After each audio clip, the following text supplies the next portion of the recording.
Hey guys, come on in. Hey guys, it's a continuing education day. Hopefully you learned something about income. That's a big topic that people ask us about. The second one that throws a lot of people off is debt. And debt is kind of tied to credit, but let's just make it really simple in this video talking about what is debt, what you should expect, and what the mortgage lender is going to be looking for, and the percentage and ratios. First and foremost, they're going to want, unless it's an FHA loan, that FHA means a Federal Housing Administration loan, they might let you go up to a ratio of 52, 53, I think 54 being the max, but it's going to have a lot of different factors. But in general, you yourself should want your overall debt, so you're not using all your money, you need some savings, right? To be a 50% or less ratio. So let's keep it really, really simple. Let's just say that you make $48,000 a year. That's simple numbers. 12 months times $4,000 a month is $48,000. So you have $4,000 gross of income. So debt you want to keep in total, including your housing note, we'll call it, being $2,000 or less. So let's look at scenarios. What do people have, including ourselves, and whether it's present or the past, what a majority of Americans, even people worldwide, are going to have for debt? You're going to have probably a car note. If you don't, you're going to be in a stronger, depending on your ratios, position to buy more of a house. But most people are going to have car notes. So people ask, is that going to hurt me? Not necessarily, because people are going to expect it to have a car lease or a car note. Student loan debt, that does disqualify a lot of people if you have large monthly payments of debt compared to your income. But the lenders are going to expect, I think the stats are, was it over 40 million people in the country have some sort of student loan debt. So that's not going to prevent you, but the amount that you have to pay every month based on your income could affect that ratio. And then there's credit card debt, right? There might be some medical debt. So let's look at just how much house you can afford, or if you would ever be able to even qualify, because again, these 6 tenants are going to, have that number for you to see what you qualify for, or if you even qualify. So again, that person making $4,000 a month. There's one person that, they have student loan debt, and a decent size, so their monthly payment is maybe $250 a month. They it doesn't even matter how old they are, in their 20s or 30s. They want to, I guess you could say, keep up with the Joneses, or make themselves, for whatever reason, feel good that they've reached a certain level in their life, and they go out and get that car note. Say it's a Mercedes, BMW, Porsche, anything like that. And let's just say it's $500 a month. And then they had a little medical, incident. They have a medical bill to pay off. It's kind of, there's a balance, and probably a significant balance, but they're able to pay $100 a month on that. And then on top of that, they have credit cards that they haven't been the most responsible with it, or they just had this moment of lapse judgment, and they just like, oh, I need a vacation, and I'm going to take this European vacation. I'm going to put $10,000 on a credit card and max that out. But my monthly payment is $250. So we got $250, $500 for the car note. That's $750.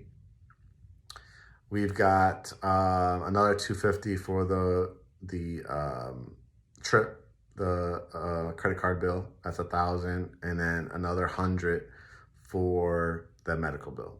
So hey, you're bringing in $4,000, your bills are $1,100. Oh, but housing, right? This rent thing doesn't make sense to me. I'm just throwing my money away. I want to be a homeowner. Okay, well, half of that, 50%. So you got $2,000 minus that $1,100 in debt. So you can afford a $900 a month mortgage. Okay, but we all know how people's tastes are. They want the granite countertops. They want the hardwoods. They want a house that's in great condition that doesn't need work. I want to stay maybe in an HOA community where I have a pool and tennis courts or something like that.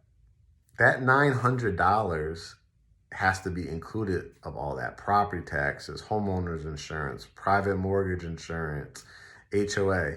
There's not much in Greater Atlanta that you can find for that $900 a month. I'm not saying it's impossible, but you're probably looking at $110,000, $115,000 house or condo. If it's got an HOA, that's all included. So $900 is all you really have. On paper, you have $4,000, right? But that gross divided by 2 is 50% ratio is 2,000. 2,000 minus that 1,100 is 900. That person is going to either have to have a lot more money down to pay for that maybe goal of a $175,000, $200,000 house, or they just don't qualify at all because of the other factors we're going to talk about: the income, the credit, the down payment, the closing costs, and the reserves. Okay, let's talk about another person, again, making $48,000. They have credit history. They use their credit cards, but it's to pay groceries and gas, and they pay it off every month. So there's nothing showing as far as a minimum payment because they just pay it off every month. They have a car, but something reasonable, Volkswagen, a Honda, a pre-owned. They maybe don't even have a car note, even better. But they have a car note, it's again maybe $250 instead of the $500. Lucked out, no health issues, no medical bills to pay, and they still have that same student loan payment of $250. So on paper, they have $500 of debt. $2,000 minus $500, $1,500 that you can afford a month on paper to that lender. All those other things we talked about, income, $48,000. We'll get into credit. That looks good. You have your down payment, closing costs, all that kind of stuff. That's those two same people making $48,000. One person probably can afford $185,000, not $190,000, $200,000, $210,000, $225,000, depending on all these other factors. So that one person that maybe now can't find anything that they like at that $110,000 more, price point, it opens up big time at $175,000 to $225,000 range. And depending on the part of town, you may or may not be in an HOA, right? So you're going to be able to qualify for that $175,000 to $225,000 loan because you kept your debt in control. And maybe you're able, in the next 6 months, towards the end of your car note being paid off, and you want to buy a house in a year. So now that $1,500 becomes $1,750, which now opens you up to $225 to maybe $275.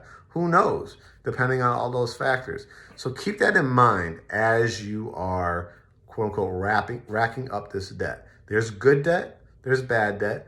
And I talked about the expected debt that lenders are going to be looking at. Student loans, it's not about do you have student loans, it's how much do you pay a month. It's not about your car note, it's about do you pay it on time and do you have a reasonable car note compared to your income. So that's debt. So keep that in mind before you're going on that next trip, what you're going to put on that credit card, and all that jazz, all that stuff. So keep that in mind if you want to become a homeowner, and just keep that in mind even if you're a renter, because you could get to a situation where you could be kicked out if you don't pay your rent. So keep those two things in mind that we just talked about. Income, look back at video number 1, and number 2, the debt. The next topic we're going to talk about is credit. And we know that is a question that comes up a lot. So hopefully you'll tune into that as we talk about credit, down payment, closing costs, and reserve fund for the last 4. All right, guys, we'll talk to you soon.